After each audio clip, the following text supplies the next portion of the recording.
GM, we do a little fam. Our season 3 mint is live and we need your support more than ever to keep the IRL podcast vibes going.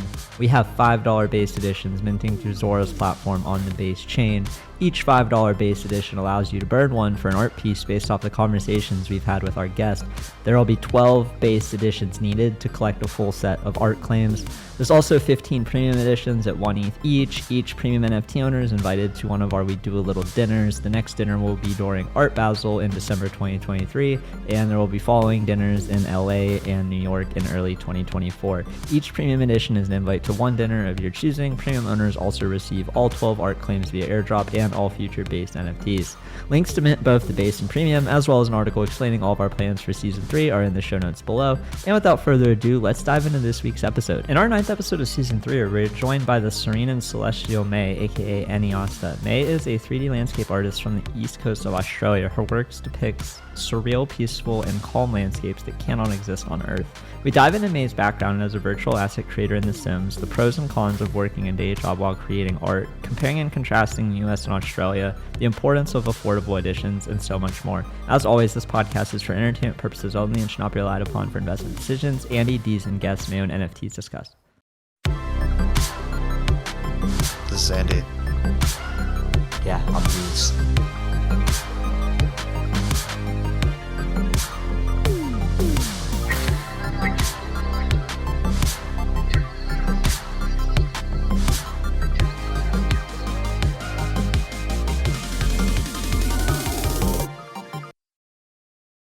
GM, we're back with another episode of We Do a Little Pod. It's episode 2 coming out of New York, and we are joined by Mae, one of my favorite artists in the space. Mae, how are you doing? From Australia. Yeah, this is first time in New York City. Yeah. And then first time in America. First time on a IRL pod. Yep. Wow. A lot of firsts. Yeah. So yeah. what is your sense of America so far since you've been here? I feel like I've been a bit sheltered with what I've seen so far. It's been like really specific parts of the country. It's incredible in a lot of ways, and there's like, so one of my friends said to me the other day, like, have we convinced you to stay yet? And I was like, you know what, I'm thinking about it. Really? And then because my partner is a citizen, so theoretically it's on the table. But then yeah, we got to New York yesterday and I was like, it's just so overwhelming. Like, huge, so many people, like too many people. You've been here for like 24 hours? Yeah, almost. We landed at like 4:30. And then you said you went to Cat's Deli first place? I mean, it's a great first place to go. It's a lot, but the food's really good. Yeah, look, yes, but I'm just not used to, I guess, a sandwich that has like 7 pounds of meat on it. Like, what? I could. But how are you supposed to eat that? Yeah, like actually physically Did you open take your like a mouth fork large and enough. like cut some of it out of the middle? No, so I went around the edges where it was like a little bit thinner, and then I made Dustin eat like through the middle where it was like. What was? just I mean, their menu is overwhelming. Mm-hmm. What Yeah. did The you whole order? experience. Just though. Like, there's like Pastrami. 60 plus different fucking sandwiches. Yeah, pastrami. Or I have a real foodie friend at home that was super jealous that we're coming to New York, and we're staying right by Cats. And when he saw that, he was like, "If you don't go there, I'll like disown you, and you have to get pastrami." So we got pastrami. How would you rate the experience now looking back? Day later, fresh off the Cats. Like, are you going back to Cats this week, or do you feel like you had enough Cats for the New York trip after that? It could be enough, but I could go back. I think it was just, I have an expectation hangover, I think, of like what I thought New York was going to be and what it really is. So Like, wait, what did you think it was going to be? I knew it was going to be like huge and crowded and noisy, but I didn't know that I was going to hear a siren every like literally 30 seconds and the smells Yes. I don't even mean it in a bad way, but like just walking down the street, you will it's like you'll hit 35 zones of different. That's just my default exaggeration number, by the way. No, I 35. Or 9 years if we're talking about time. So, yeah, you'll walk down one block and it's really solid patches. The smells don't like bleed into one another. Yeah. It's just like you'll smell this food and then a lot of weed and then trash. more food Trash. and then trash. Yeah. And then piss. Yeah, so that one, like I knew about it, I'd heard about it, I'd seen pictures of the trash, not the piss. I mean, they're you normally could- yeah. together. That's true. It's normally like the That's piss is true. hiding with It's it, a combo. trash. It's a Yeah. combo package. It hits you after, like you're walking away. Have you seen any rats yet? No, but that's like a rite of passage, I hear. At night. Oh, good. Yeah. Right It when you depends, want to especially see by a the massive trash. rat. Yeah, okay. Yeah. I feel like she's more likely to see them where she's staying. Yeah, It's Soho not- definitely. What is helps that? her out. Like, I thought I picked a real nice area. It is. The whole Just prone to rats.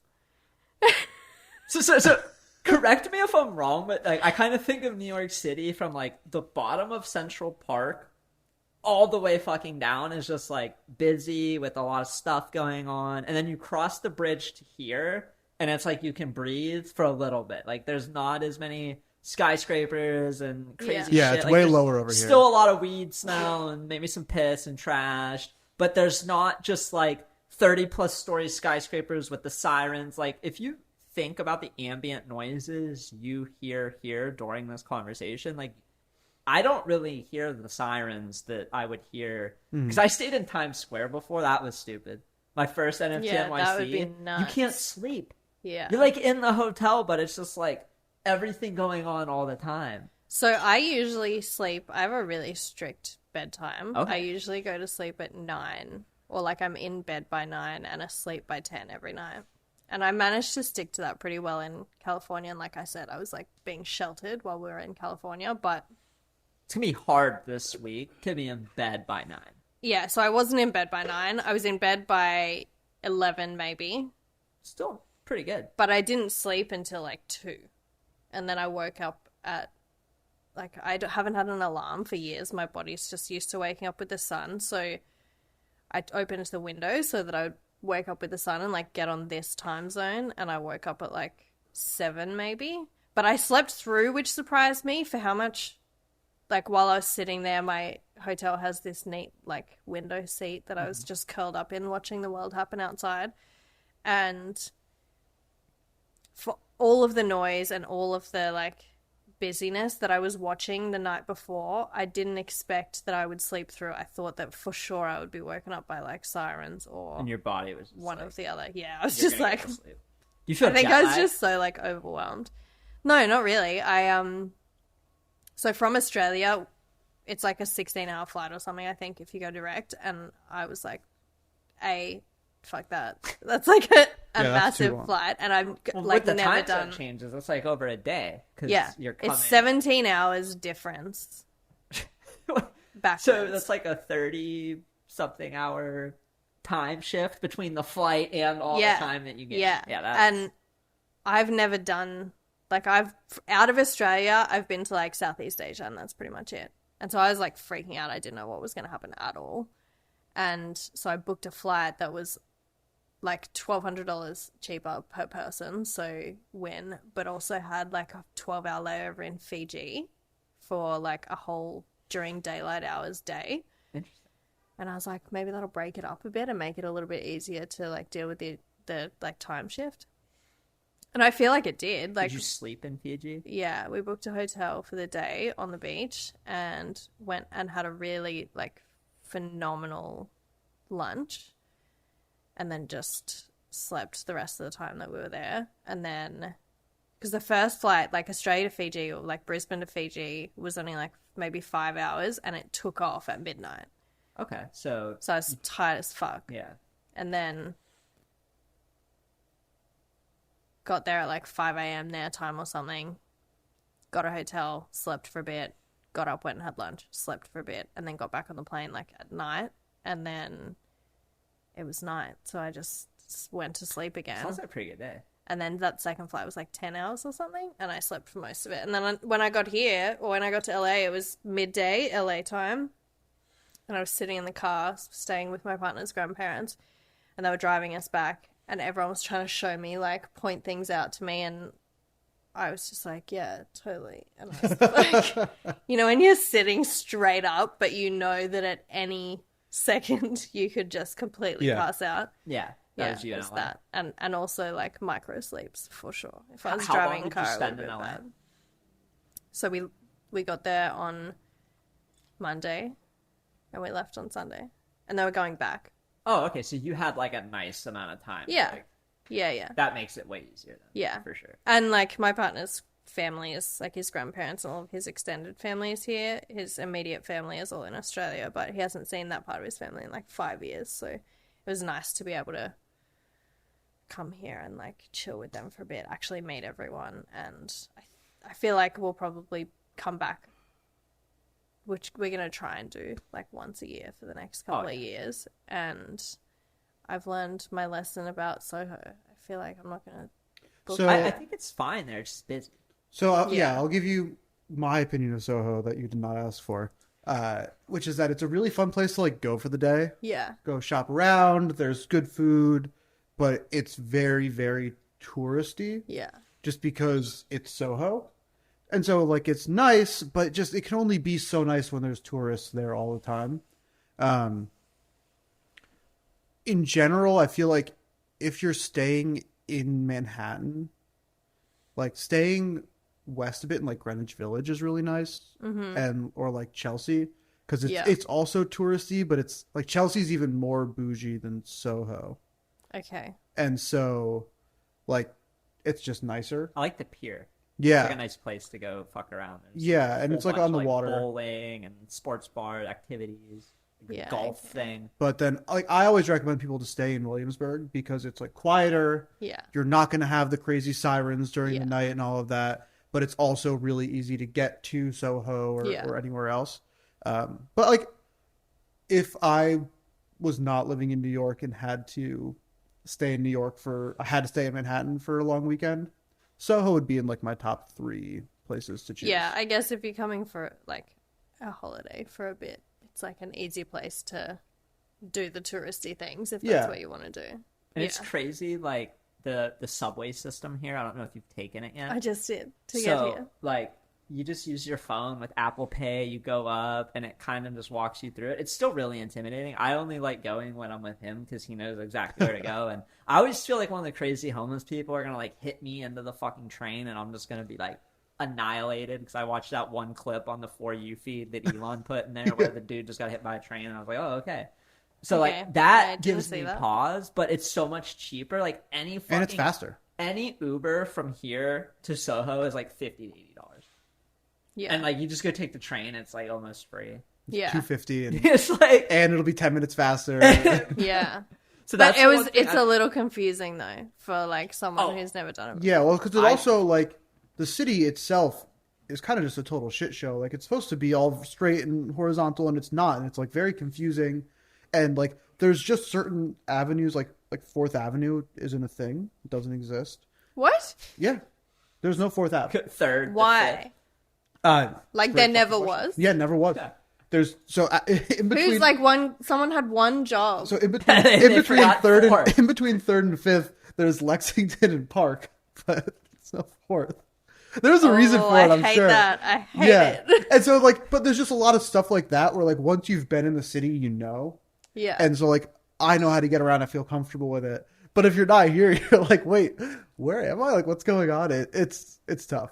Well, like I hate taking the train without you or Joey or somebody who knows like where they're going because I'm looking at the app. I lose cell service. Now I'm like, am I still going the right way? There's layers to the subway, so like sometimes you have to choose like, am I going straight or am I going down? 'Cause there's like 2 different trains going. And like I ended up asking for help. You have to do that a lot. And she was really nice. She gave me like very clear instructions and I followed them exactly as she told me, and then we went one stop in the wrong direction. I was like, okay, this ain't it. So we got out and then got on, I don't know, another one going the other way. And then it was okay. Yeah, I think one of the things that if I were in charge of the New York subway system, None of the trains. So like if you're going to get on the L train, it doesn't. So the L train goes east to west. And so like it's nothing to me, but carry on. So like most of the New York subways go up and down because Manhattan's like a long vertical island. Right, yes. And so the L train, which I would imagine you took to get here. I think it was J. Okay, you took the J train. Okay. Well, so the other train you would take to get into Brooklyn is the L train. Yeah. And it runs horizontally through the city all along 14th Street. Is it the only one that goes horizontally? It's the only one that goes like straight horizontal like that, basically. And so it goes all the way through Manhattan on 14th Street into Williamsburg. And so like what's weird about it is you would think that there'd be an easy way to look at the two different options, the one going east and the one going west, and that one should say this one heads east and the other one should say this one heads west. Yeah. But it doesn't. All it does is tell you the final destination. Which like means fucking nothing to me. I yeah. don't know where, and so it's like so you go is. and you could know, oh, I'm going west. I'm going to the west side.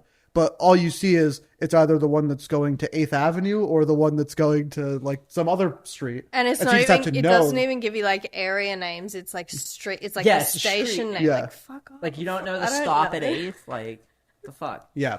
And so you just like memorize like all the different trains. There's like where their stops are either means like north or south or east or west. And that's just the only way you know. Yeah. It's important to note that like Andy has lived here for like a significant chunk of his life at this point. Like how old were you when you first lived here? So I grew up like 30 minutes outside of the city in the suburbs. Right. And then went to college in Philadelphia. Right. Lived there for another year after school. And now I've been here since like summer of 2017. So 6 years. Do you drive? Do you have a license? I do.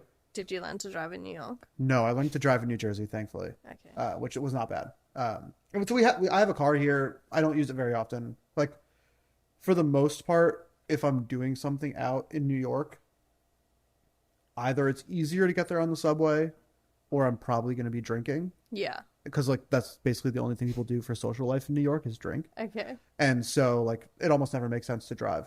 And it's also just a pain in the ass. It's not fun. Yeah, parking looks like a fucking nightmare. But I like as we were walking around, I was like, I cannot imagine trying to learn to drive here. No, I can't either. I don't like driving here. I get mad anxiety. I haven't driven here since I was like probably 19. Yeah, I'm like pretty chill with driving for the most part, and I know the city well. But every once in a while, it still can be stressful, just because like some of the streets are just chaotic. They're just like shit, and like it doesn't make any fucking sense. It does not make any fucking sense. And like there's so many things here that don't make any fucking sense. It's the most overwhelming place that you could possibly come to in America. Yeah. Like it's the most densely populated city we have with the biggest. I'm trying to think if there's another one that could overtake it. I heard Mexico City's crazy, but I've never been there. I've never been either. Vegas is pretty overwhelming. Really? It's different. It's like the Strip. But you can the thing I like about Vegas in a way is like you can go high up in any of the casinos and just look out and be like, okay, like this is Vegas. In fucking New York, you look out and you're like, oh, there's a bigger building in front of me. Yeah. Like it's you just can more see everything in Vegas and it's like very easy to get a feel like, okay, it's pretty big, but like there's all these big buildings on one street. Here, it's like I look out my room and I can't see more than a fucking block because there's a bigger skyscraper. Yeah, I think that's one thing that like I don't have appropriate appreciation for, having just like spent my entire childhood like coming into the city to see a Broadway show or to go to dinner or something. And so like I feel like people talk about a lot, like, oh, it's like the buildings are just so fucking big, and like to me it's like like it's not weird or it doesn't like it's not jarring to me. It just is. And so like when I go to other cities and all the buildings aren't big, I'm like, oh, this isn't a real city. I'm a total city snob where it's like my like hot take is there are only like 3 actual cities in the United States, and it's like New York, Chicago, and like SF, I guess, and everywhere else is just like a really densely packed suburb because they don't have like that like downtown New York City feel to them. I'll wait till you come to Australia. And it's not a bad thing. I think it's a good thing. But like if we were gonna visit Australia as Americans who don't know much at all, where would you suggest we visit? It depends who you are as a person entirely. Okay. So if you're hold on, wait. So let's say this then. With the little that you know about me and how much you know about Deez, where would you say we should go? And then let us try to guess why. So you'd be comfy in Sydney or Melbourne. Okay. And you would be comfy in the Sunshine Coast or maybe Brisbane, like at the biggest. Do you want me to explain? No, I think I got it pretty quickly there. I've heard that the food is really good. Or at least she was like, I don't know. Well, I guess I should say I've heard that like the quality of meat there is really good. Well, I hear that people think our food's trash compared to food here. So, and everything that I've put in my mouth here so far, I'm just pondering if that's true. I think it is. Like the pastrami. Everything has been incredible. Mm-hmm. So, but I think the other thing is like you just with anything, like whether it's food or a product or whatever, you just have like 100 times the choice compared to what we have.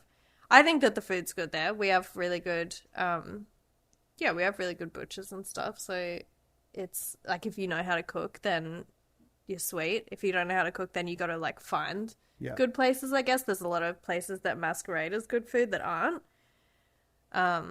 But in those cities, you'll definitely find some good shit. That makes sense. I feel like with New York, the thing is like there's such a big gap. There's like the stuff that isn't good is like really stay away good. from all the dollar pizza places. Like you should spend at least $3 on a piece of pizza. Like if it's under $3, it's more of a red flag than like, oh, this is good cheap food. It's like, why is it so cheap? Okay.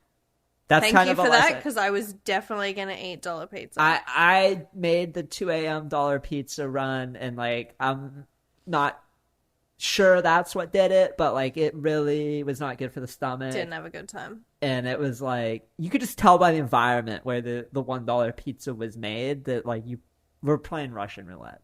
Yeah, fair. So like that's something I would suggest to anybody. Like if you're not paying at least $3 for like the cheese slice, like I'd be more it's shady. Weirded out. Is that true? Yeah, no, I would agree with that. I think like you can definitely find a dollar slice that's good, but you have to like have eaten a lot of dollar slices to find the right one. You've had to play Russian roulette a lot to know like what gun to pick you up just take the bite cheat. and you're like, oh, this is like it's clearly sauce that was just in a can from like the store, and it kind of tastes like cardboard a little bit. Yeah, and it's clearly like 12 hours old pizza. Like, I don't need to finish this. Yeah. But, yeah, I think the other thing I like about New York food is just how diverse the food is. Yeah, for sure. Like, I can, within a 15-minute walk, have, like, nearly any type of food. Yeah. And at least, like, one place that's decently good. Yeah. And that's definitely something that is hard for me when I go to other places, where it's, like, generally the same food over and over again. Especially in like a lot of like Europe and stuff where they do their particular food really well, but then not as much of like Croatia. I just wanted fish every night. Yeah. That's like, I didn't want any of the meat. I just wanted fish. Yeah. So we have like diversity in terms of cuisines, but you'll get really like, it's hard to find places that are authentic to what, like you can't go and get what would be a home cooked meal for anyone in any of those. Yeah. Not easily anyway. Everything's very like the westernized version of that culture. And a lot of it's chains and chain food, I think. So there's no like really nice like local farm to table, like organic grass fed animals that are like locally. Yes, definitely. But they're not. Like, it's not the Indian restaurant down the road that's doing that. Or, like, the Thai restaurant. You have to, like, drive, like, an hour to this place. Yeah. And, like, where I am is about... I haven't done the trip in a long time, but it's an hour and a bit out of Brisbane, which is one of our... Like, it's my state's city. And there you can get... Like, they have heaps more diversity. There's heaps more options. That's a long trip. Like, I very rarely want to drive an hour anywhere. Like 30 minutes is about the cutoff. Yeah. Anything more than that just feels like I'm wasting half the day. Yeah, like even though it's only an hour. Like there's like some mental block. I'm totally with you. I'm the kind of person that if I have an appointment at 2:00 in the afternoon, I cannot do anything else until 2. I'm probably that way about an hour. Like, so like at 1 o'clock, I'm now thinking about the 2 o'clock thing, and I'm like, what thing can I do for 15 minutes or less? Like, oh, I gotta respond to all these messages. Like, let me just do this until. That's why I hate late flights. Because my day is just, if I have a flight after like where I don't have to go there until like 2 p.m. or something, my day is just ruined. Yeah, I do nothing the whole day because I'm just like, well, my flight's soon, so don't want to be late. So when that happens, I just go to the airport really early. Yeah, like, and especially I feel like now it's not that hard to get into lounges at airports, and so it's like most airports I can probably go sit somewhere where there's Wi-Fi and like some free food and I can have a beer. Yeah, and like I would rather just like mentally be 3 hours early to my flight and sit and do work in the airport 100% than like be rushing through TSA. Oh, we're the same way. Yeah. Is the flying in Australia a pain in the ass? Like, do you have like the TSA stuff with all the checks and like? It's not like it is here, but it's like serious. Yeah. So we have all the same stops, but I guess they're not as like intimidating. And our airport's probably like, or mine anyway, is probably like, I don't know, a tenth the size. Like the TSA people might be intimidating at first, but then like the more you go through it, you just friend. When we got here, LAX. Oh no, that's no. That is not the story. Dustin came through the like international passport line with me, even though he has a US passport, so that I wouldn't be by myself. Okay. And terrified, right? He did not give his passport to the guy that I had to give my passport to. And the guy said, "You're in the wrong line, Dustin. Just go stand over there for a second." He didn't see his name. How the fuck did he know his name? Like, have they got the cameras that like scan your passport while it's in your hand? They got the dossier on all you. I think they do facial recognition stuff. When it happened, I was like, stop! You're the episode of Black Mirror. Yeah. I was like, this is next level. I never realized. So I guess I've never flown into America as an international person. Yeah. I've flown in the American side from like Croatia or Bahamas, but it's not normally. That's pretty chill. Yeah. It's just the lines can be long sometimes. But yeah, we got through it super fast. Everyone said it was going to take hours, but it was maybe. It's very hit or miss, I feel like. Yeah. But it's one of those things where the more you do it, the more you're just like, oh, this is not what it is made out to be. Yeah, especially like at this point now, I have TSA pre-check, global entry, clear. Like I just walk up, they scan my eyeballs, I go through. It's fine. You're in the database. But like, what if I'm database? I haven't done the eyeball yet. I got. It's very convenient. Mild paranoia. I don't know why. I know. I feel like that's fair. So if like you decide that now, like you've got all these pre-approvals done, but now you want to go do some like shady shit, how are they gonna know? I try to not do shady shit. No, but what if you wanted to? Like, how would I like get away with it? Well, I feel like you just would because you've got all this pre-approval. Like they're just. Oh yeah, totally. Through. Okay. I misunderstood what you're saying. Feels like a big loophole. No, totally. Like I've thought about that sometimes, where it's like. It's not as much for, I think really for getting stuff back into the country. Like if I wanted to smuggle drugs into the country, when you go through like the like global entry and all that, you literally just scan your passport and walk right Don't out. Declare anything. Yeah. Don't say anything. Yeah. You're like, just clothes in the bag. Yeah. I mean, like, I'm sure people do it all the time with like a bag of coffee they weren't supposed to bring or whatever, because there's like weird rules about that stuff. Well, like the tax shit, there's like. Yeah, those duty-free tax places, like after you go through. It's weird with, like, you're encouraged, like in the Bahamas citizens have to pay a tax. You don't need to pay a tax as an American or like a foreign person.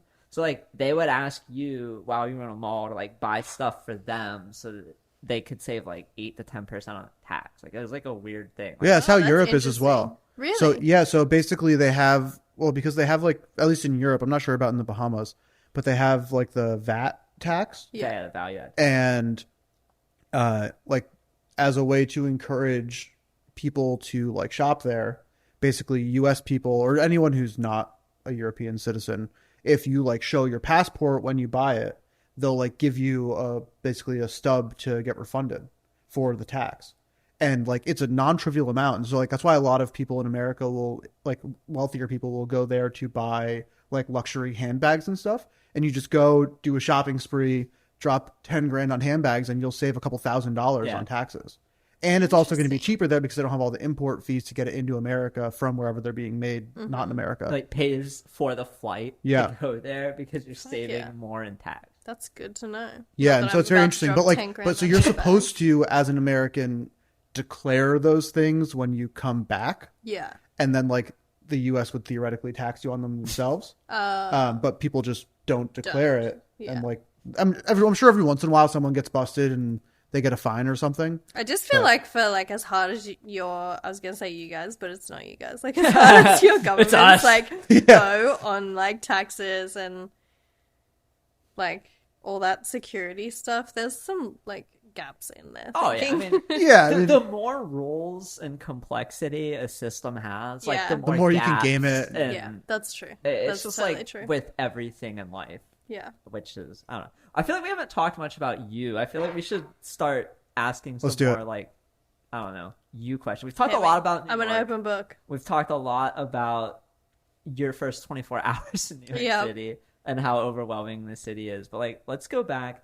For the people who don't know, like, where did you grow up? And then how did you find yourself being an artist? Like, a lot of people had a either point in time growing up where they were just like, I just remember drawing and taking pictures and doing stuff. Other people are like, oh, I started doing it in high school and sort of a class, and I realized, like, fucking Sam Spratt, he told us that he didn't start drawing until college because he went to college with he wanted to follow his girlfriend to art school. They broke up before art school. He went, drew pictures of paper bags, realized he was top 5 in the class, and that was like the first time he'd ever drawn stuff. So I'm always curious, like, how did you know you're an artist, and where did you grow up? Even though I know the answer to one of those. Okay, so my story is not as cool as Sam's. I'll preface with that. Okay. I grew up in a town called Bundaberg, which you may know from things like Bundaberg rum or ginger beer. They export a lot. I don't drink rum at all, so it means nothing to me. But that's what they're known for. Yeah, and sugar. So the whole town is like in this tiny area, and then surrounding for like just miles and miles is all this like sugar cane. And sorry to interrupt. I love stories of towns where there's like one main thing they do. Something about that is just like so interesting and cool to me, where it's like, our town does sugar, and like everyone here either works at the sugar factory or they're the sugar salesman. I love that kind of shit. So it's maybe a little like one step bigger than that, because there's Bundaberg sugar, there's Bundaberg rum, and then there's Bundaberg drinks, which is like ginger beer and burgundy and stuff like that. But I'm pretty sure the rum factory and the drinks place are like the same people, so maybe two things. Yeah, so like small regional town, which is in Queensland. So, and it's kind of like about halfway down. And all of we've got a big city right at the top, and then 2 like big cities right at the bottom of the state. So I was kind of halfway in the middle, and I don't know, I went to art class. I did art in high school in grade 11 and 12, and the day that I walked in to like my first day of doing art class, the teacher like looked up at me and was like, "Oh, interesting. I didn't expect you to still be here." Like he had expected me to have dropped out of school by that point in time, which that was a long time ago, and I am still furious about it because I was like a super academic child. So I was offended. And this person just didn't in know general. you? Like, no, not like well. They just thought that they were just just make rude. it that far. Yeah. So there was kind of like a hostile environment to walk into. 100%. And like I was not good. I had people in my art class at school who, I was doing it as a passion thing and to learn. But there were people there who really could have taken it like very seriously as a career. And I just never, like I'm 16, 17, comparing myself to my peers, and they, in my perception, were all like killing it, and I was just fucking around. So I didn't really think anything of it. And then I've always wanted to paint. My mum painted, and my sister used to sketch a lot, and they're both, in my eyes, super talented. But I don't know, I was just terrible at it, and so I didn't take it seriously. As a kid, was really a person who, if I like pick something up and try to do it and I wasn't real good at it immediately, I would either put it down and never touch it again, or just not ever take it seriously. I was the same. Yeah. So I just used to, like, to get my kicks from, like, creativity, I just used to paint in, like, adult coloring books. I would go out into the woods, like, do a camping trip or something, and I have this big camping chair. It's like I call it a moon chair. I don't know if you guys have them, but it's just like a fucking donut that you sink into. And like I a just beanbag? Well, it's on, like, camping chair legs. Okay. But it's just a half circle, and you just Okay, yeah, I know what you're I talking don't about. know. Yeah. like melt into it. And so yeah, I just used to sit in my moon chair and paint in adult coloring books for like hours on end. And then a couple years ago, I started playing video games again for the first time in a while. And I tried a couple things, and I ended up getting like heavy into The Sims, which I was into as a kid. But when I got into it as an adult, there's like this huge online community for that game.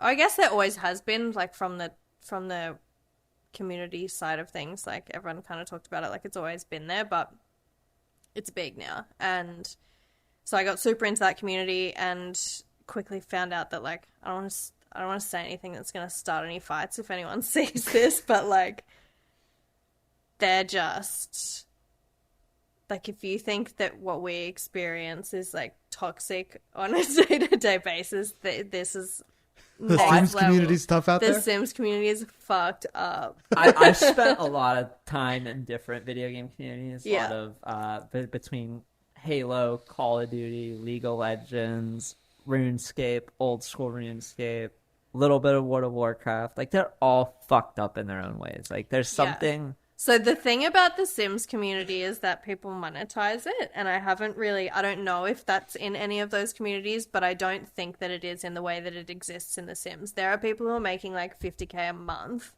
from making custom content for that game. So there's like people who do that in Minecraft and Roblox Is and there? some of these other games. Yeah. I mean, is it like more like in Second Life where like you're making items that people buy? Yeah. Yeah, so I guess that is probably more of like the... Yeah, Second Life is the closest example. Yeah. And actually people rip Second Life work on a daily basis for the Bring Sims. it to The Sims. Yeah. Yeah. And then charge people for it. Of course. I mean, that's... Why wouldn't you? Yeah, naturally. If there's a buyer. Yeah. Supply and demand. It is what it is. So did you make anything in Yeah. Sims? Yeah. Is that early found out about NFTs where... Yeah. So creating some that's Sims? the birth of Eniosta. Okay. I got real in, like I said, I got heavy into the community, and they have, so like, the Sims look, like it has the Maxis Match like look.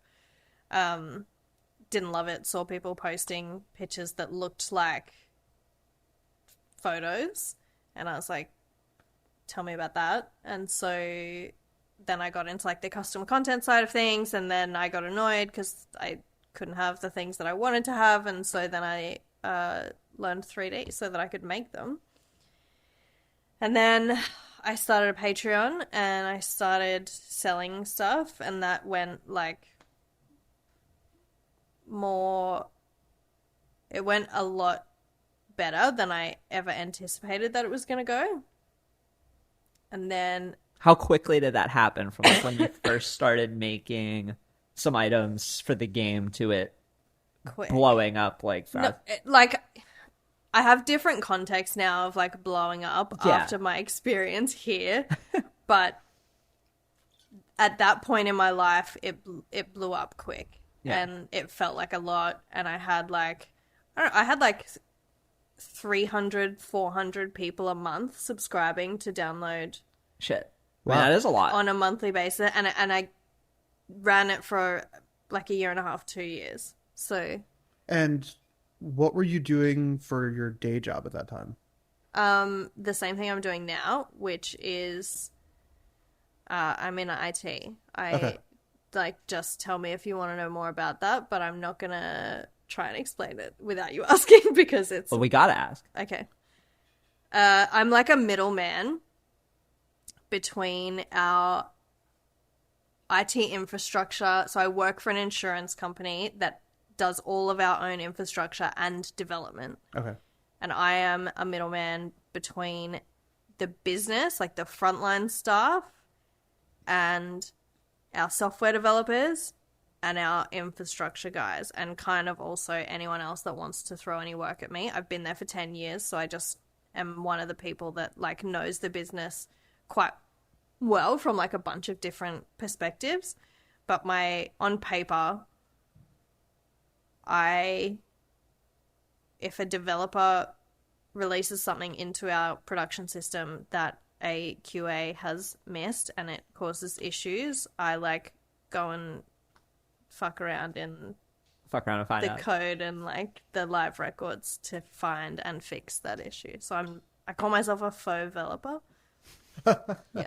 I like that. So it's nice. It gives you this like stability to Yeah. be able to create and experiment without having to stress about like For sure. the next thing that pays for the next food. Yeah, and it's not something that, like, I think people really ask for or want advice on, but if you can have a 9 to 5 at the same time as trying to, like, at least get to a certain point of being an artist in this space, like, 10 out of 10 recommend. Oh, because 100%. that pressure sends people insane. I mean, I wasn't an artist, but I was someone who was active in this space, and I also worked in the IT field. And it was one of those things where, like, I'd go to work, and for the 9 hours I was there with my hour lunch, I might only have to do 2 or 3 hours worth of stuff, and I could spend all the other time that I was getting paid doing what I wanted to do. Yeah. But then I got health insurance, and I got a nice paycheck every 2 weeks, Yeah. and everybody at the job was cool. Like, it was a very good thing to have. And I think we like glorify the starving artist thing too much of like, if you're not eating ramen on the floor, like using all your money on Canvas or iPads or camera or your Photoshop fucking Creative Cloud license, like it's just stupid. Yeah. Like, I couldn't agree more. And I think the starving artist thing is definitely a problem in my eyes. I like this whole movement is us getting away from that is like one of the big things in my mind. But the other side of it is like I would say most of the people who are approaching this space, like entering it as an artist, like 9 out of 10 of them are not going to have the experience of marketing and curating and accounting and like all of the shit that goes along with being an artist. And I think having a stable 9 to 5 New York sound. just takes all the pressure off of like having to make so, and like that stable 9 to 5 could be a creative thing. Like if you're a photographer, you could also be doing commercial work, and that's fine. But just something else. Like if you put all of your eggs, and like I've been trading for a couple of years, and the fundamentals, like you have to diversify income streams. Otherwise, it doesn't matter what it is. You just put too much pressure on one thing, and if it goes tits up, then you fucked, and like no one wants that. So I can't really understand why people try and do that as artists in this space, especially knowing like there's the ratio of artists to collectors at this point is like wildly imbalanced. And I would so much rather have like good relationships with people and be able to sit down and like have a discussion about anything, because you're actually just making friends with people that you would never have had the opportunity to meet otherwise. Without having like the amount of collectors that I have like good relationships with that them buying my work has never even come up in conversation. And in my mind, all that means is that if they started talking to me in the first place because they actually like my work, then one day when the right piece comes up for them, then sure, maybe it'll happen. But there's no pressure on the relationship for that to be like the end goal. Yeah, so it's not like transactional. Yeah. Yeah. No, I think it's really important, and it does come off a lot. Like, you just talk about everything. It's not like, hey, I just dropped this piece, and like, here's everything. I also like have not dropped anything. Like, I'm doing this editions project, but I've got 2 auctions this year planned, and the other than my edition stuff, that is not that. That's so we should talk about that. So she does a monthly edition, and it's postcards. Yeah. And you were showing me. I bought you some. Oh, we got postcards. Sick. Yeah. So I have a calendar thing that goes off the first of every month. That just reminds me, because I'll forget. Yeah. Like I've gotten way better this year. If I know I'm doing anything on a regular cadence, I just put it in my calendar as like a 5-minute event. Yeah. That way I don't forget it. It's a good reminder. Yeah. If I don't do that, it's over. Yeah, it's a good move. I'd like you to explain, because I feel like you put out a very intentful thread at the start of the year, or maybe that was even at the end of last year, saying basically, I think it might have been, I could be completely misremembering this, my memory's bad, but you might have had an auction going on at the time, and you might have said, like, this is going to be the last 101 for a while, I'm doing these editions, or maybe that's how I framed it in my head. But how did the idea for postcards come up, and why did you shift to more of this regularly scheduled edition drop rather than the 101 schedule that you may have before? Or so there's a lot in that. Yeah, sorry, that was a horrible question. No, it's great. Because I feel like a lot of people probably don't have a super clear understanding. I did the manifesto. Have you read the manifesto? Yes. I was Cardinal came up with that. I thought it was fantastic. Shout out to Cardinal. Yeah. Good guy. Fuck yeah. Anyway, I need to redo it with more information, because it's very like high level. This is kind of why I'm doing it, but it makes sense. Like, there's got to be something to refer to, I think. Yeah. So the first inkling of the idea came because I was desperately trying to figure out what was happening with Noble and meme cards, and I think sometimes without being super active in Discord and, having notifications on for like every man and his dog, it's really hard to lose track of stuff like that. And so you don't get like, it's a cool, like, gamified kind of experience, but if you don't know about what's happening, then you miss a lot of it. And then it's easy to tune out too, because you're like, oh, I missed some, and it's this so I catch-up give game up all the time. Yeah. I don't have time to keep messing up. Yeah. It's like hitting the snooze button. Yeah. But the idea was kind of like, well, these curated collections that at that point, we really only had maybe those 2. Yeah, I think of Noble as being like a little before memes, but it wasn't as hyped when it first came out. It didn't pick up as much, and then when the memes came out, like, I'm into the first few, and it was still pretty quiet. And it was like 2 or 3 months in the memes, once like open edition started going crazy too, like maybe November, December time, where I was like, oh shit, this is like now getting big. Yeah. So it was around that time, and I had just kind of this idea where, like, we had these big names in the space that were coming in to use their platforms to do these curated collections, which I think is a fantastic thing. I just completely don't want to cut you off, but I remember Fake Rares before, obviously, and then fucking Proof was doing anyway, that's true. Not to cut you off, but those came to mind, and I was like, okay, there were more. No, it's a good point.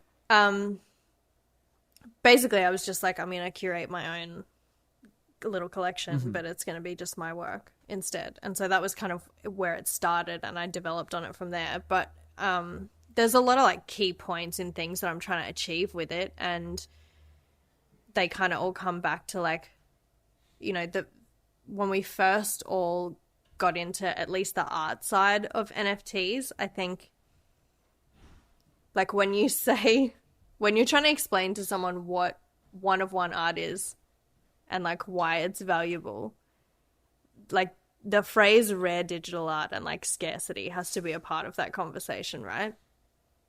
And personally, I felt like we had a lot of artists who, or like we went through a period of time where the advice from collectors, which is a whole other topic, but like the whole meta was like mint, and when it sells, then you can mint again. But it was, you have one thing up, yeah, and it can sell, and then you can post another. Then like you've got a demand, you've got a market sitting there, and like you're ready to go, but you're not like oversupplying.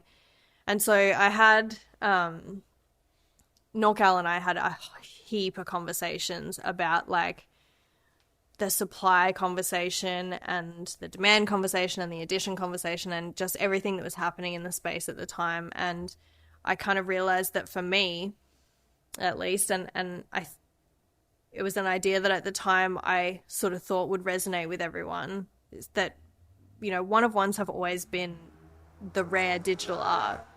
Like, editions, limited editions, sure, especially if they're 721s, but like open editions that are 1155s, like, I don't think that was ever, like, the meta for that was never that it was going to be a super rare thing. No, it was like, you're going to go through Nifty Gateway, you're going to drop this, you probably make a bunch of money, and everyone who buys this is going to lose money. Yeah, and it was like I think that was a like lot of honest... the focus was like cashy. Yeah. And so that comes into another part of why I wanted to do it. But I think to the like scarcity point, I just feel like I try to think about time horizons and what different people's time horizons are. And for me, I'm not going to think of what my career is going to look like in anything really shorter than a 5-year horizon. I think that's at any given time really the short end of what I'm thinking about. And for me in 5 years, like, fuck, I have no idea. I firmly believe that none of us do, but you can make educated guesses on some things. And I think if in 5 years, someone who has been consistently selling one-of-ones that whole time at a rate of maybe once a week because their demand has allowed for that, like they've had a market for it and they've sold, and so they've minted as soon as they've sold a piece, then like how many pieces is that, like total supply-wise, not available supply, but we don't talk about splitting those things up at the moment for some reason. 50-some weeks a year, like 250 pieces in 5 years. One-of-ones. Yeah. So in terms of being a new collector into the space at that point, things are going to be really different. Yeah. Everything, like the whole climate is going to look super different. And yeah, I don't know. I just thought if I'm going to have a huge amount of work out there in 5 years, which I'm prolific as a creator, like I make a fuck ton of work. I think I'd rather it be editions, especially editions that were like either open or timed, because in traditional art, limited editions and one-of-one works are like the valuation models are kind of lumped together on those two things, and it's a totally separate valuation model for everything else that would be under the what we know now as an open edition flag, like a timed edition. Yeah, like poster. Hey, like this is a 24-hour poster. Anyone who gets it will get a poster. The final amount is however many are done. And it's just a totally different game. And you don't buy them in real life to make money with the expectation of flipping them. Yeah. No, and so I was like, that you'll hand it down to your kid because you really like it. Yeah. Like I keep buying these James Dean or they prints. become insanely valuable because the artist, which is just like a huge bonus because you never expected that to happen. Yeah, but it was like dumb luck. Yeah. Yeah, like, I bought this Banksy before like I knew. Exactly. I can't remember who it was. It was maybe Art Pleb or Artifaction or someone, but someone said not too long ago that they bought. I think it was a Warhol poster, but like a really long time ago. And yeah, they'll like hand it down to their kids. But if it gets ruined, then at this point in time, they can go and buy another one. And they've just replaced it because the supply of them is like not a big deal. No one talks about it. So yeah, I kind of wanted to challenge the idea that scarcity is... I just want people to discuss it. It's not that I'm saying that my idea of how this should work is the way to do it at all. I think that everyone should figure out and intentionally move in the way that's going to align best with them. But like for me, I'd rather in 5 years have a lot of editions out there and have that provenance and, you know, my community be big in that way and have really like super, super intentional one-of-ones out there. And so this year so far I've sold 3 one-of-ones and transferred one that was a trade for a dick butt. What traits on the dick butt? It's primo. It's we'll pull it up. primo. Yeah, we'll get it from you. We'll show show it here. Yeah, we'll show your bags. It's it was a good dick like, butt. but just prepare. It's nice. It's real right. nice. Mentally prepared for like a top 5%. Yeah. Yeah. So it's a very me dick butt though. Okay. Like it suits me. Yeah, so I've done 4 one-of-ones in total this year, and they have all been private sales, and that's the way it's going to go. I've got 2 auctions this year that are planned, so I'll have 2 pieces that will go public, and they're both not just auctions, they're like opportunities for me to have my work and my name and, you know, be associated with like really cool shit. And I would just rather do it that way because the private sales that I do, and I recognize that on this particular topic, I'm in a privileged position. I've had people come at me in the past for saying, like, it's so frustrating when like people who might listen like don't think of the context. Like, you know, we're having conversations with some of the best people at their craft and at what they do, so like everything is going to be from that context. Like that's kind of what to expect. Like anybody who looks at it like, oh, like we understand the privilege and all that, but we also like want the honest truth of how you're thinking about it given all the variables that you deal with in your position, because that's like what makes your perspective unique. Yeah, that's a really good point. I still like really struggle with the fact that I'm considered in that like tier of people. It's real weird for me. Weird. Yeah, but like it's just it is what it is. But before we get off the topic, I want to say like I like 100% agree with the thesis that you just laid out. Okay, thank you. I am like, I mean, I've been very bullish on editions. It's the reason we're doing Escher and like all this. Yes. I think that like, which is fantastic, by the way. I had another look at it this morning. It looks so good. Thank you. We'll get all your postcards up there. It's going to be great. I think that there's like this kind of change in the way people have to think about art in the age of the new internet and like the value of digital abundance and like it's hard to really explain because there's nothing that we've really experienced totally like it. But I think like, and I don't mean this to sound negative, but like I think the most valuable piece of art in the world in like 100 years will look a lot more like Dogecoin than the Mona Lisa.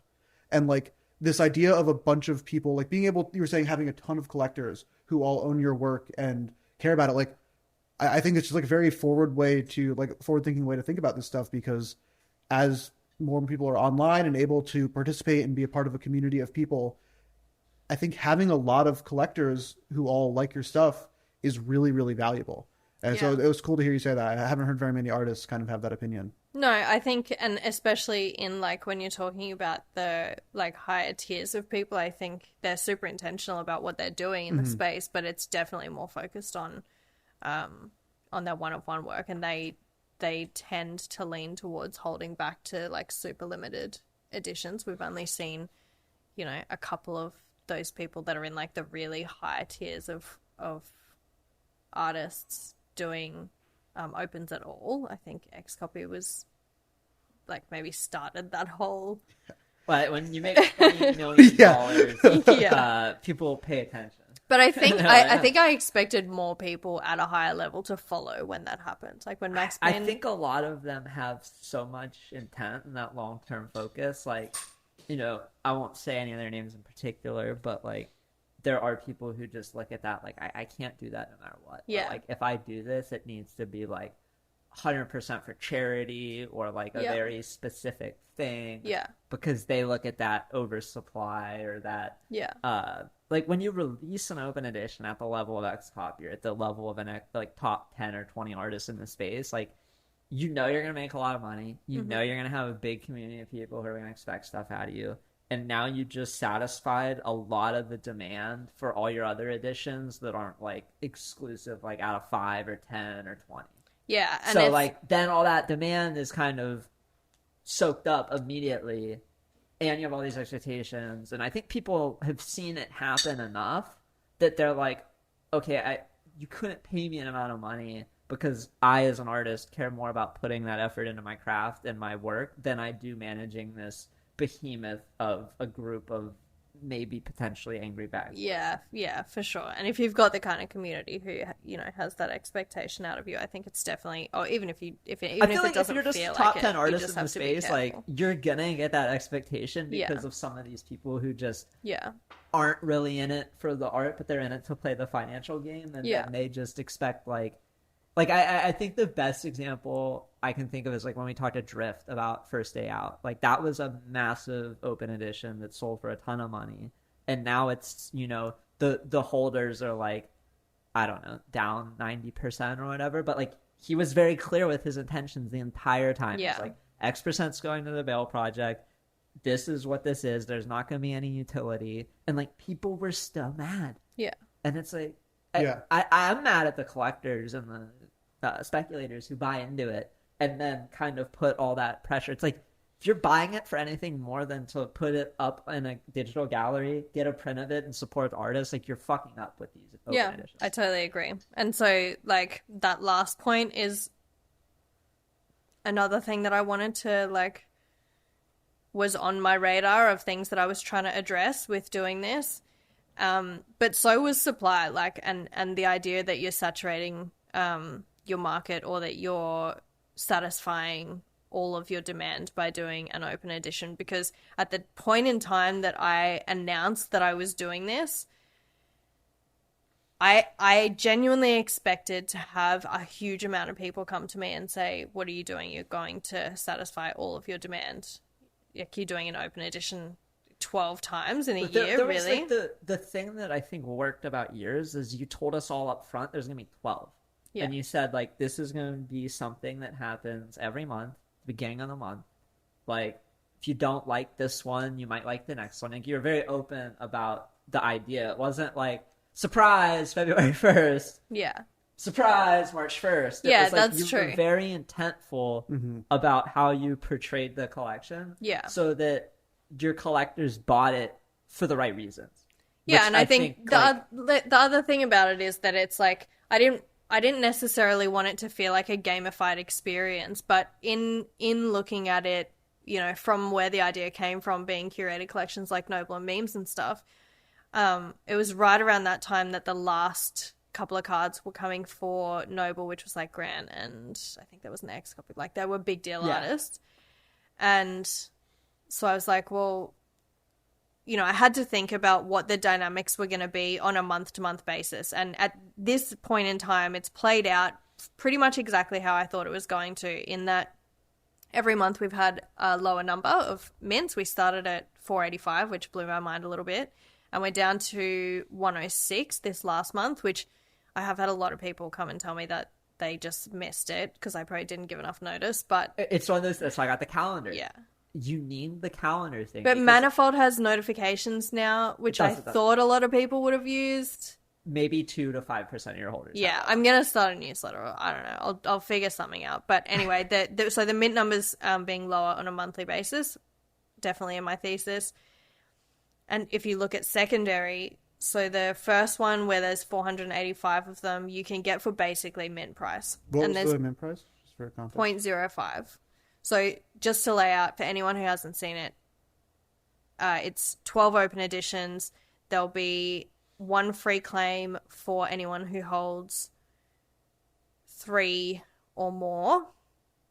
There'll be free prints for anyone who holds, I want to say 3 or more, but it might be, yeah, I'm sure it's 3 or more. Another free claim for 6 or more, and then full set holders by the end of the year. I'll take a snapshot, figure out who has a full set, or figure out each wallet that has a full set, and they'll go into a raffle to co-create a 1 of 1 with me. That's cool. Nice. Yeah, and so that, where I was going to was the 1 of 1.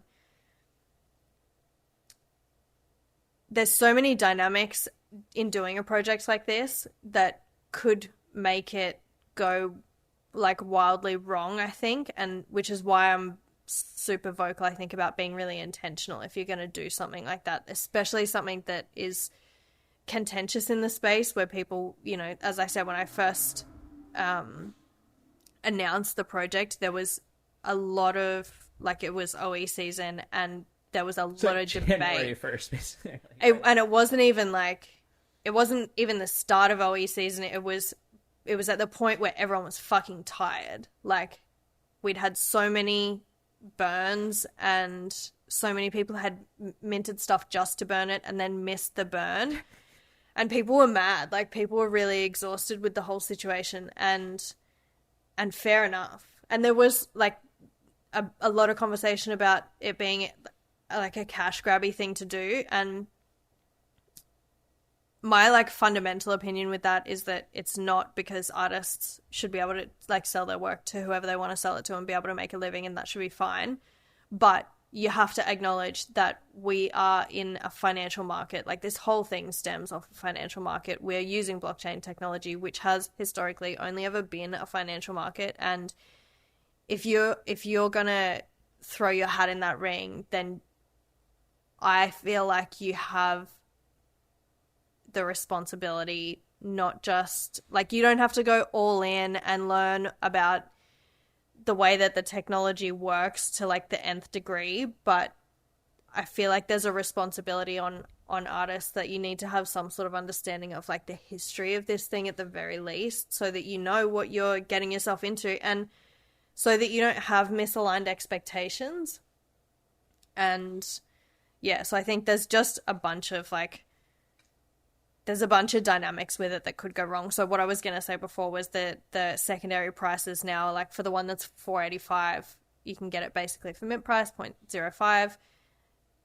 The second one, I think, did 200 and something, and that's the cheapest one the other day when I looked was 0.25. The third one, which has 100 and something, 160 maybe, was 0.5, and then I've just done the fourth one. So that's way steeper than I thought. I thought it would be, like, maybe 0.1, 0.15 for these first few. I didn't expect the prices to go, they fluctuate heaps. So, but that was just that day. I think that those were the prices. Was, like, a great example of what I expected to see happen as scarcity kind of, you know, as the months go on and less people are minting, because the first one was the first OE that I'd done in a long time. It was like a rush, fair enough. But the prices are kind of aligning themselves with the scarcity of each piece. And I just think it's, like, that would be expected in any edition collection. And to still have as many people minting and as many people sad about missing out on minting by 4 months in, like, the supply is dropping in line with what I anticipated it to do, but there's still a lot more people who are interested in it, and I think it's twofold. I think on one hand, it's because because we've had conversations about the ideas that I'm trying to challenge by doing this, or they just really like my work, or they want the free and 1 of 1, and I think that's cool. Yeah, and I think there's also definitely, I like this idea because it also plays on, like, really fun completionist things, and that's people are completionists in general. As soon as I bought the first one, it's yeah, like, once okay, you get the first one, you're like, I really Yeah. would like to have all 12 then in that case. Yeah. Because then I can make my own little calendar with it. It can be a fun thing, and then you miss a couple mints, and all of a sudden it's like, oh, I have to pay a little more for this one. I like that. It's cool. Yeah, it's just again, it's one of those things that you have to consider if you're gonna do something like this over a long period of time that, you know, requires people to stay focused on something and continue to have interest in it. And again, it's part of it being a financial market, I guess. So yeah. I don't know, it's working out pretty good. I liked it because it was like, you're really upfront about your intention. You're like, hey, there's gonna be 12 of these, and then I'm like, in my head, okay, I'm gonna get all 12 for 0.6 as long as I am not so out of it the first day of every month and remember to mint. And then I get extra perks along the way. Yeah. Great. And then maybe I get lucky at the end. Yeah, but and I bought set, so the coolest I like sets. We're big on like, well, and that's the completely things. That was like, you know, when I was looking at Noble and Memes at the time and they were doing seasons, and I was like, well, and at that time people were talking about sets and having full sets, and I was like, okay, there's an opportunity here, but to do it with all my own work. And I've considered, and the idea has been floated with a couple of people to make some of them collaborations, and nothing's been set in stone yet, but I'm definitely not opposed to the idea. I think it could be really cool to make some of them collabs with other very cool artists.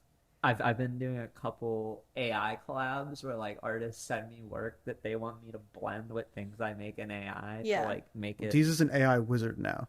Really? My new second job is I'm an AI artist. So what are you using? Right now, mostly Midjourney. I started out with Dolly and I realized it wasn't doing what I was trying to get it to do. Yeah. And then once I got over to Midjourney, it was starting to click. But we Yeah. actually had Claire on in January, Claire Silver, and she showed us, like, we did like 25 minutes of live prompting, and watching her break up the prompts and the scenes and like the way that she did it, it unlocked a lot of gears in my head where I was like, oh, I should be doing this. Yeah. So now for like all the album art that you see for the pod, it's like mostly me making it in Midjourney and then handing it off to Claudia, and she's photoshopping our characters in.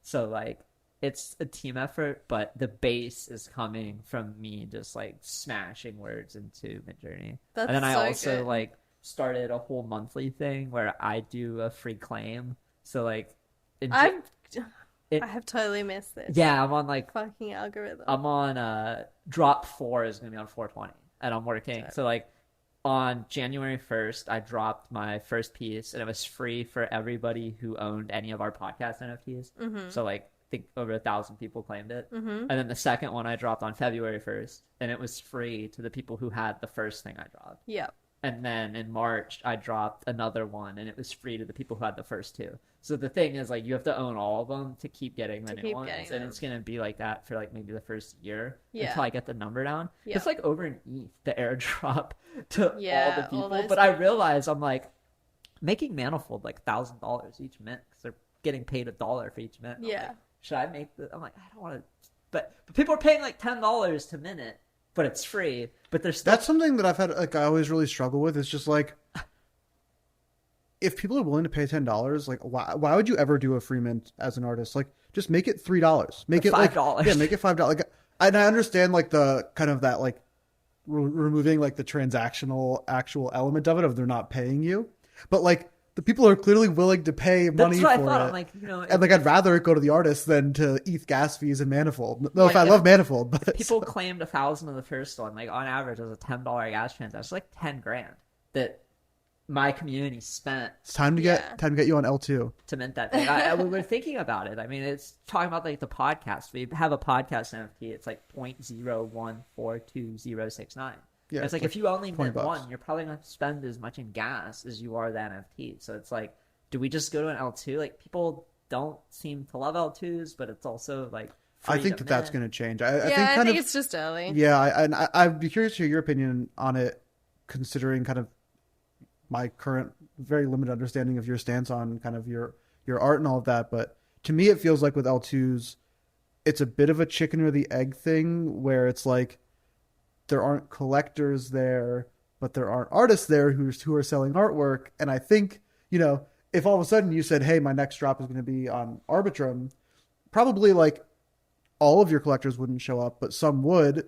But then a bunch of people who miss it would show up for your next one on Arbitrum, and like it would happen. And probably, it's an interesting challenge of like, how do you get both sides of the market to migrate to somewhere that's cheaper? Yeah, you were definitely minting when gas was expensive, and I'm sure you remember minting things that cost you $100 or $200 or $300 or $500. And my money is like 50% more, so like your dollar is my dollar. Oh yeah, 50, so like so, $1,000. It was like wild. So there is a demand in times like that to Definitely. have a way for people to access it and not have. Yeah, but at the same time, when gas was like that, what's that? Is it gas? What the fuck? Or Yeah, like fees. What the fuck? Fees. What the fuck? So gas was wild, and everyone's just fucking laughing about it, like, and posting their screenshots of how many ETH they've thrown away in gas fees. Like everyone just made a joke. Over 100 ETH. At the top in USD, it was over 6 figures for me. Yeah. Luckily, that's like a write-off, right? Like that is baked into our taxes, so that like. Well, Okay. it depends on who does your taxes, but yeah, if you have a good tax plan. So we both use the same accountant, which is Oh, that's my lovely fiance. Oh, that's is a perfect. tax accountant. Sorry. Oh, Yeah, that's so so good. Oh, she's the best. Wait, I had another question about this. Oh, I think the one other thing with the gas fees is I don't think next bull market, I don't think it will be something people are laughing about. Because like gas fees have actually kind of been a little bit expensive lately. Yeah, it's And, like like, 20 gwei, and it's still 10 There's bucks. not that much going on. Yeah. I think that next go around, in 2025, I'm not one to predict this stuff, but at some The point, psychology loops next back go around. around, it's not going to be like, $50 to mint and a couple $100 to like create an NFT. It's going to be like thousands of dollars, to the point where it's no longer going to be like oh yeah, it's a lot, but I know I'll make it back. It's going to be like, this is like fucking ridiculous. Like this is way too much. And I think that will really be the catalyst. The other side land mint was the most ridiculous fucking shit I've ever done. It was like a 2 ETH gas fee to mint other side land. Yeah. And there were people who waited to like buy their ape token until the network got congested for other sides. So they spent like 2 ETH in fees to buy ape coin at $20 an ape. Yeah, that's to then right. pay another 2 ETH in fees to mint this other side land. And like if they held it today, it's worth under like you want to hear my other side land story? So I didn't get on the I tried to do like the KYC, it didn't work. I was like, all right, I'm not fucking dealing with this. And then I had a buddy I've made in the space who he's like not a whale by any means, who did get on, but he didn't have enough money. He couldn't afford the mint. And so I was like, all right, here's what we'll do. Basically, I'll buy the ape coin and I'll send you ETH for the mint transaction. And then you have the whitelist spot. And then any profit we get after what I give you, we'll split 50-50. And he was like, all right, cool deal. The mint happens and I'm away from my computer because I was like, I don't have to do shit. I just sent him a bunch of money. He didn't, I sent him like 1.5 ETH. And it wasn't enough for the gas fees for the mint. And the transaction didn't go through, but all the ETH I sent him got burned. Yeah. and then after the mint, the ape coin value tanked. And so it was almost his fault. He's messaging me. He's like, can you send me more ETH? Like, I'm sorry. Like, I can't do this. I was like, nah, I'm not on my computer, man. I can't. It's over. And so it just burned my 1.5 ETH. And then like however much an ape coin was worth like half as much the next day. Oh, it was so bad. So you said like you do a little trading on the side. Like, you find yourself getting too degenerate in this space, or do you balance it out pretty well, or have you I'm better than I was when I first got in. I'm a lot better than I was when I came in. I started watching in about like July 21. Okay. And I started minting in like September. So right, that was a big it was a good time to be minting. Wild. Yeah. It was Were you when you were watching in July, you weren't minting anything from July to September? No. What were so That's very unfortunate because if you had just minted almost anything in July, like it went up in August. Yeah, we don't like to talk about it. And then September, you're finally like, I'm ready. And then like the market got quiet. Like I think of like toads in September. Yeah. And then it was maybe kind of quiet after like art blocks had already exhausted so much ETH. With then the there was auction. a bit of a chill time, and then Yuga kind of kicked things back up in like January of 2022, right? With what? What'd they do? That wasn't that when I feel like around that came out in time. the summer. Yeah, no, I just feel like around that time they started to pick up steam again. And then like Azuki, when did Azuki's come out? What Azuki's? Give us some degen stories. Like what were you minting in September? Okay. And how are you finding these projects? Okay. I'll give you a fucking great story of being uneducated fucking degenerate.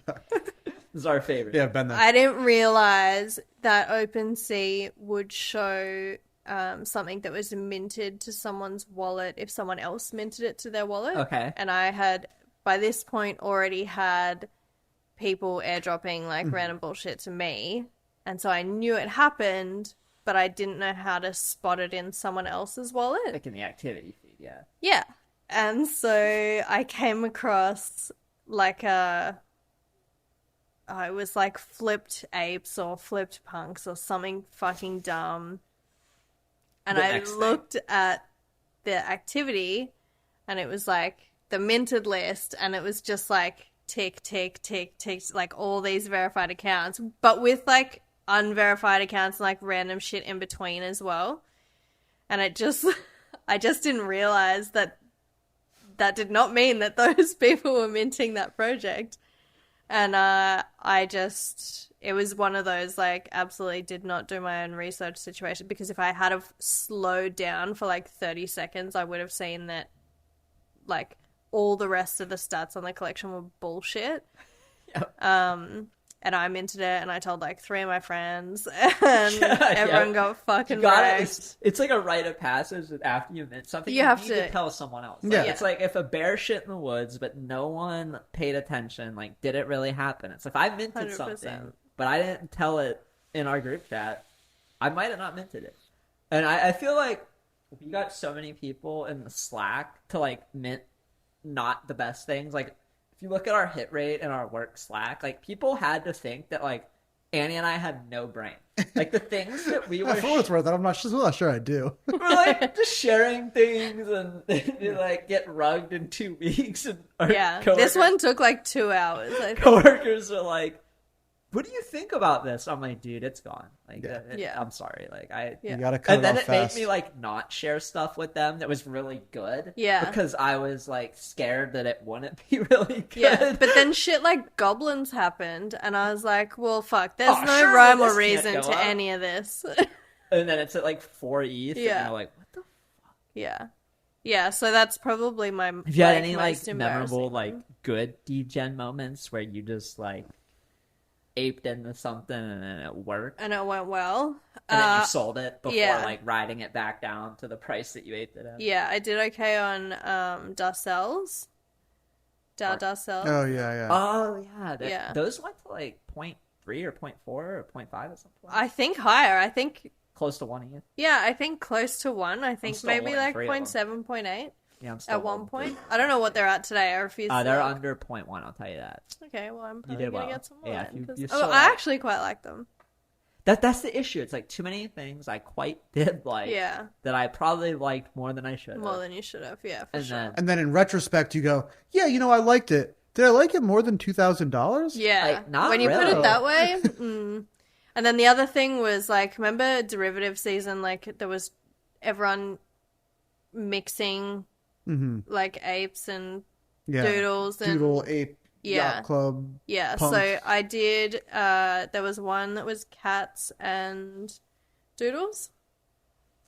Maybe? Cool cats crossed with doodles. Oh, I remember seeing those. Yeah, those looked cool. Yeah, and I was mixing with doodles always looked pretty cool. It does. Actually, I agree. I really like the doodles. Yeah. Yeah. It's like... And I maybe minted, I don't know, as many as I could at the time because I was watching the volume, and I sold them into into like the peak of it literally an hour before, and it only went for 24 hours. Like the whole ride was done in 24 hours, but I sold them into the. Sometimes you don't even get 24 hours. It's like within 6. It's over. Yeah, so those are the only 2 that I've like done well on. But there's been a bunch others that I've like degened into that were. Do you feel like you've like calmed yourself with the degen stuff, and now like the FOMO is dead? Yeah, because I look at like, so I'm a like part of my job is data analysis, and so I have like spreadsheet after spreadsheet on everything that I do and a lot that other people do in this community. And when I look at how much I spent and what I could have sold for if I had have sold at the right time, and what it's worth now, and what I've like made in total off my art, it's a rude awakening. And so I've definitely calmed down a fair bit. Yeah. And I've got like real life financial goals as well, as much as the next guy. So yeah, I feel like a big part of it too is like recognizing the risk profile and like the market in general, where it's like right now, if you really, really spend the time and you really, really think about it, you can probably like, you can buy Nakamigos or whatever. Yeah. I mean, you could have minted checks for $8. Yeah. And you could have put 2 ETH in the checks. And turned it into $1 million. Yeah. And it had $1 million. Yeah. But the hit to miss ratio right now is just like, wow, it's crazy compared to 2021. Yeah. And so it's just like, I can spend all of my time trying to flip a couple ETH here and there. I'd rather like save my sanity and be just like ready. So whenever things do turn around, sure, I'll degen into stuff when everything's going up only and there's millions of new people buying things and all that, then I'll do it again. But for now, I've been like trying to use the time to like get more ETH. It's like, okay, like earn money like a normal not dollars that I want, not dollars, because I'm not super bullish on the dollars, and buying some ETH back is always good. Right, but it's tough when people have these expectations of you because they see how like maybe I collected during 2021 versus today, and it's like, well, I can't just buy any adjective animal and maybe make a 10x today. Like that was why I was buying so much art. And now it's like I have 10 ETH that I'm willing to spend on art over the next 6 months. How can I make this 10 ETH go as far as possible? It's like I'm co-collecting, I'm buying a lot of the smaller editions, and then it's like, let's just fucking build the platform that I want to go on every day. I think people talk about, or you see, I guess, a lot of talk about the artist struggle in this space and like the pain points that everyone has on that side of the fence. But man, I feel for anyone who has the word collector attached to their reputation in this space, because there's like 70 of us left. And like for good reason, man. I mean, for people to, I can only imagine what your DMs are like, knowing what mine are like. And so I've got like a pretty reasonable art collection at this point, and I'm super fucking proud of it. I've made very good decisions in my mind. Yeah. I don't care what they're worth. You're happy. At this point, you look at that in 10 years, maybe stoked. I will be, but like it makes me fucking happy to look at. But it comes with that expectation. Like people see you making money or spending money, and even as an artist, they're like the I don't like to call it entitlement because it feels harsh. Given that I know, I think it's fair too, but I think there's a lot of people that came in when, the sentiment was really different and the market was really different, and it's not fair of them to extend the expectations that were created during that period of time to like now at all. Mm-hmm. Again, why people should be educated on how all of this works, but I don't know, maybe I'm just like, no, I totally get what you mean. I think it's really hard, like especially going through your first like crypto down market in general is just really challenging. Yeah. And like I think that Deez and I are both fortunate that this is not our first time. Like I was talking to someone recently, I don't remember what we were talking about, and they were asking, like how is it like having everything go down. Like, when do you think it'll go back up? And I was like, well, I fortunately am in a position where I've been through this, and I've had it feel worse than this. Yeah. And like right now it feels Yep. bad, but I've had it feel Yep. a lot worse. Yep. And so like I have a lot more perspective there to where I'm comfortable with that. And like I remember how much things changed. Yeah. And how it felt like everyone was gone and there was nothing going on. And like this, like honestly, is nothing compared to what it used to what it was in like 2019, 2018. And so I it's also something that makes me worried a little bit for the like crypto art space, because it hasn't really had that same level of like bear market as a lot of the like more traditional crypto trader people had. And so it makes me worried that we're going like that things are going to get a lot worse. Not to be like doomer or whatever, but like I like do the kind next of, year No, probably it's won't. really yeah, like insane. I don't think the next year it, like I don't think if ETH goes back up to 25K, all of a sudden everyone's going to be 2,500. or yeah. If it goes 25K, If it goes 25K, I'll Oh, bet we're some. back. we're buying. We're We're buying, baby. We're But yeah, like if fucking ETH goes back to 2,500 or 3K, like I don't think that means all of a sudden everyone's going to be buying art again. No, I think people are going to be a lot more pegged to the US dollar value of their ETH than they're going to be In the like next one round. ETH equals one ETH. And it's Yeah. like, well, no, like one ETH used to be $1,000 and now it's 3. Yeah, I think that's true. But I started buying in like 2016. Mm-hmm. And so I went through that cycle. Yeah, I'm as sure it's well. been very helpful for you in forming your own opinions. Definitely. But I put it down and walked the fuck away when that happened. Did because you keep buying it? No. Or did you just No, like... I just walked away. And I left it in all the wrong fucking things. Like, I came back to bags of XRP and Tron that were worth exactly the same as what they were when I put them down. I've been there. Personally, that was like some of my biggest wins. Yeah. But then I would sell it and then buy the other one. So like I hit a 10x on Tron and I buy Ripple at $2. Yeah. And I ride it down to 25 cents. Yeah, yeah, Holy shit. yeah. Next bull market, we're selling the top. It's- Vitalis, really all you need to do is look at when the Ethereum Foundation sells a chunk of ETH, and then you sell like 50% of your net worth in the dollars then, and then you chill. Like they sell the top every time. they do. So that's the Interesting. alpha that we've learned is like Thank you. maybe they are the market makers Maybe. who just end it. So how did you find yourself in crypto or buying crypto in 2016? How did you This like is learn about pre-Sims, space? right? Yeah. Okay. So, you're working and I was in like, a tech job. I mean, I'm sure. so I wasn't then, or was I? You tell us. I've been at the company for 10 years, but I started in like, I was in sales for like a minute, and then I went to like insurance claims. I was doing like debt, like the legal liability side of This has things. been like your third year at the job in 2016. Yeah, I started in 2013, so yeah. So yeah, I was working a job that was, without saying too much so as not to get in trouble, Oh yeah, no. had we like don't- a weird, like commission structure that I was like 20 something, early 20s, and making more money than, I don't know what to compare it to, but a lot of fucking money that I didn't feel You're that doing I well at never commissions. anticipated making. Yeah, and so I had all this cash, and I'm not a person who sees like living within your means as like a target to achieve. I live how I live, and whatever money I have is like a bonus on top of that. And so it was all just sitting in the bank doing fucking nothing. And I had a bunch of friends who were in real estate at the time.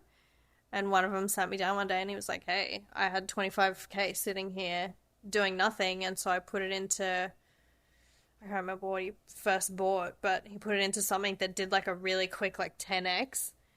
And I was like, oh, Whoa. okay. And so, yeah, I bought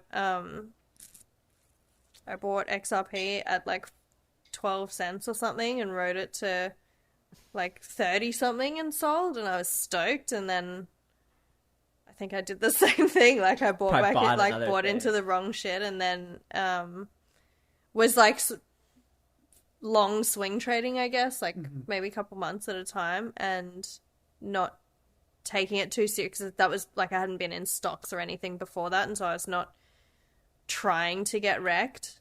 So So I was just kind of trying to educate myself a little bit slowly and like take it a bit easy. And then everything hit the fan and I was like, okay, that's done. So I walked away. But the point of saying that was like, for me, when I came back, and I realized that it wasn't gone the whole time, even though it seemed like it was,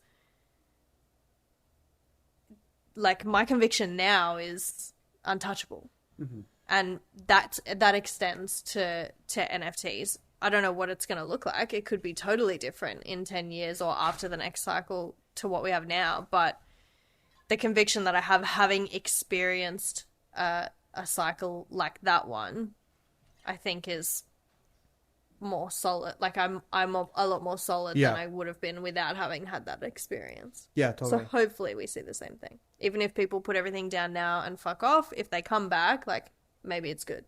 Yeah. I'm Fingers basically crossed. betting my entire career that they're not going I anywhere. am very overweight. I got a lot of eggs in one basket. Yeah. But we did do the thing where we like took out enough money to live for a while in case the eggs get Good like move. raided by a vulture or something and we lose all the eggs. Yeah.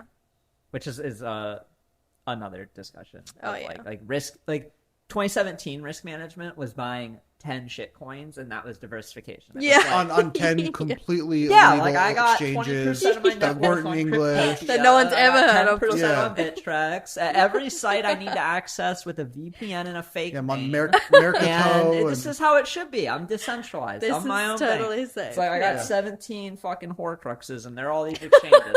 My friends are buying fake identities to trade. Yeah, I have friends buying like dead identities to use FTX. Like, meanwhile, FTX is using all my friends' money to like fucking buy the rights to FTX Arena. Buy their dad's We're just taking home. all our money and just throwing it fucking around, And it's everything's just, like, fine. It's all good. Well, I got a message out. I won't say from who. I got a message like literally last night, and they were like, "Can you custody one of my NFTs? I don't do any self custody." And I was like, "Wait, what?" And he was like, "Yeah, currently someone else is holding this, and it's a expensive NFT. I won't say what because like, Yeah, we there don't aren't wanna very dox many, and it would kind of dox." And so he was like, "Yeah, it's an expensive NFT. I don't hold anything personally, and these aren't on any exchanges. And the person who's currently holding it, I'm not sure I totally trust anymore. Will you hold it?" And I was like, "What the fuck?" That's not. This is not what. Not somebody with a hoodie punk out. If this is a hoodie punk, I am shocked. But I am fucking. I'm shocked anyway. This is like not what anyone meant when they said don't keep Yeah. your shit on an exchange.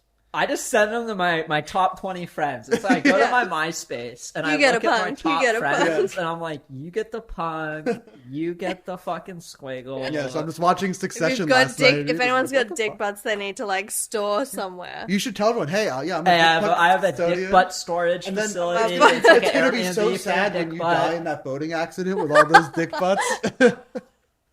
I mean, that is a different level of diversity. Yeah, I never got anything like that. But Yeah. I knowing them and a bit about like them, I think I kind of get it. Do you? Where it's like I don't trust myself.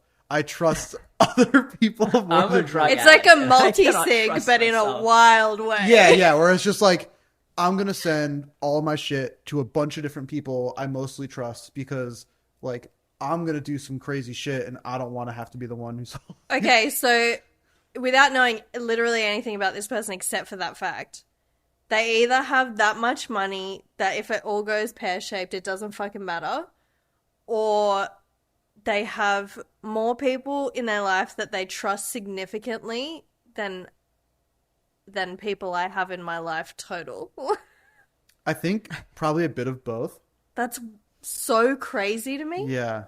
Like, before I left Australia for this trip, I was like, so I've got cold storage, I've got the fucking capsules, like... Yep, crypto steel thing. Yep. I've always been comfy in my, like, security. But then I sat down and I was like, okay, if we both die, like, he knows how to get my shit, but if we both die, Yep. what's the plan? And so I had to We figure can't out... die. Yeah. And like, so do we take different planes, or like, are we that?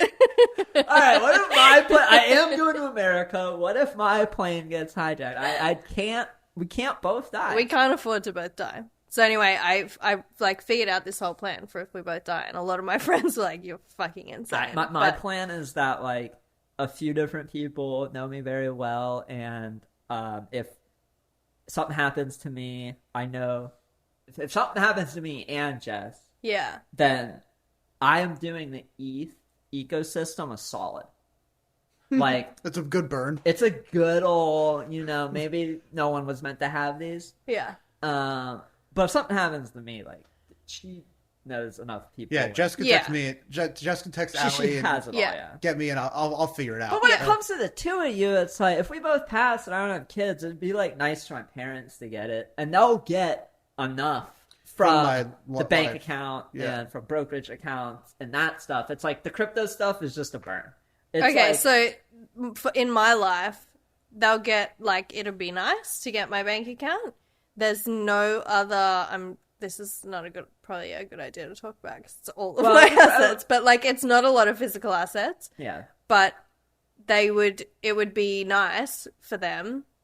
And really, from like my nieces and nephews, right? No, I don't have you kids. I'm definitely not don't having want kids. all your hard work to just go Yeah. to the fucking and my degenerates. minting wallet, like, if my shit goes like parabolic in 20 years and royalties are going to that wallet and they're not going anywhere, like, I want to be able to pass that to my nieces and nephews and shit. That's something I didn't really think about till recently. With we get these like tokens through angel investing, and they get unlocked over like 4 or 5 years. Yeah. And Andy is smart and is like, we should make a multi-sig that is just one wallet, signs it, but you can have a backup, or if you want to sell the rights to it in the future, you can without selling your wallet. I'm an idiot. I'm like, D's.ETH for everything. And then Andy's like, you shouldn't be doing that. Like, if something happens to your wallet or you or... Yeah, but this is the other thing. Like, there's so much on this side of stuff to consider that, like, if you're an artist coming into this space, I think a lot of people come in and they're like, oh, I can... Like, as if it's not hard enough to onboard from, like, a crypto perspective to begin with for someone who's never come anywhere near it before, then to expect those people to, like... Bro, just figure it out. Like, you got your keys. They'll figure it out. And they have hundreds of thousands of them have at this point. But to expect everyone to, like, go to this sort of level in trying to figure out their security is just, like... I don't know. I don't know what needs to happen, but something needs to happen. I know a lot of people who probably keep too much behind their iCloud account. Because you can back up your wallet on your phone with your ID, with your face, and, like, let it rip, basically. If you lose the phone, it doesn't matter. All your shit's saved. Like, I experimented with a Rainbow wallet just to see, like, how that all works. And it is nice, but, like, you are just saying, like, I hope nothing happens to Apple. Like, they are the biggest company in the world. Yeah. And for a good reason. But, like, do you Too really want your private keys? Yeah, that's why I only keep a few ETH in there. It's like the degen wallet. It's like, we travel, it's there. It's like, oh shit, there's this thing I wanted to mince. Quench a thirst to gamble on something, there's enough. But there's not enough that, like, if I get mugged or someone brings a gun to me, like... It's gonna fuck your whole life up. It's gonna ruin our life. Yeah. I just looked at the time. We've been going for a solid 2 hours. We have a question that we ask everybody, and it is, if you were to write an autobiography, what would the title of your autobiography be? Oh my god. It's kind of a heavy question. Yeah. And feel free to take as much time as you need. We have, like, a studio audience upstairs. Oh, yeah? We have Jay, Cassie, and Blockhead up there. Oh, let's go. I think. Fuck. So mine, I'll give you some time to think, is fuck it, we ball. Mostly from the perspective of, like, just trying to be very optimistic and kind of go for it. I'm not really much of a planner. Yeah, I'm gonna full thieve this and say be a chat about it. It'd be a chat about it. Be a chat about it. Yeah, which I'm thieving from Giga for sure. Nice. But like, I'm a person who I think I can come across quite, like, comfy and confident in conversation, but ask anyone who, like, talks to me on a regular basis, and my most used word is sorry, because I'm just like, I get really uncomfy really quickly, and especially when the spotlight is on me for anything, which is why I thought I was going to be so uncomfy here, and it is incredibly comfy, so thank you. I told you. You did tell me. You trusted the vibe would be good. I did, and the vibe's immaculate. But yeah, at the end of last year, I was like, fuck it. We're going to bowl. Like, next year, that is my entire axiom for the year is going to be a chat about it. And just like... I'm not saying sorry. Stop listening. I'm like, I said I wasn't going to. It's still happening. It's a work in progress. Getting it's fine. better. But like, you know, I was already moving with intention, and I had a lot of conviction in, you know, the ecosystem and in myself, but I really struggled to make that clear. I think when I was like talking to people, or just like, I think I fuck around on the timeline a lot more than like a lot of other people. Good banter. Yeah. It's just fun. It's like you're not always out there just trying to sell something. It's like you're just being yourself. I actually almost never am trying to sell something on the timeline. So, which I think is a great thing. But again, you know, I don't have the pressure that I need to. But like, I think there's certain things that like, so as an example, the day after I got to LA, I got a DM from Beeple, and then got on the phone with Beeple. Nice. And in like 2 weeks, he's having another show at the studio, and he wants me to be a part of it. You have to go. So I was there for the first one. Yeah, I will have to extend my trip, but we're probably going to do it. But either way, my work's going to be in it, even if I don't go. It's crazy. That, still now, I cannot fucking comprehend that happening to me. Mm-hmm. And there's a bunch of shit like that. Like, there's so many things that are going to happen this year that I just cannot get my fucking head around, because 2.5 years ago, like, I don't even know how to explain it. I never intended for anyone to know who I was. And now people do, and that's fucking weird. And I really struggle with it sometimes. And so Be a Chat About It is like, get over it. Stop being afraid of success, and just get it done. I love it. Yeah. I feel like I feel that a lot. I never thought I'd be here. Yeah. And then it's just like, oh shit, like I guess I gotta like act the part. Yeah. Which is also weird. Yeah. It's like, I'm just gonna be myself. Yeah, well, it's worked out so far. But this has been wonderful. I feel like I could go down a whole nother rabbit hole here. But we do have people upstairs. Yeah, we can talk about it off air. We'll cut it. We can. Let's, because So this is your proper ending. This has been We Do a Little Pod with Mae. Mae, do you want to give any shout outs before we wrap up? You know, this will probably not come out for another 3-ish months. But yeah, it's been a pleasure. Just thank you.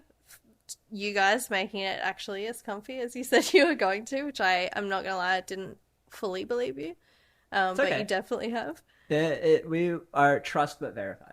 Yeah. And I just, all the people that I love and that have made like being a part of this community such a magical experience for me that, you know, is beyond anything that I ever could have even thought to dream of. Well, thank you. All right, yeah. Thanks for coming out.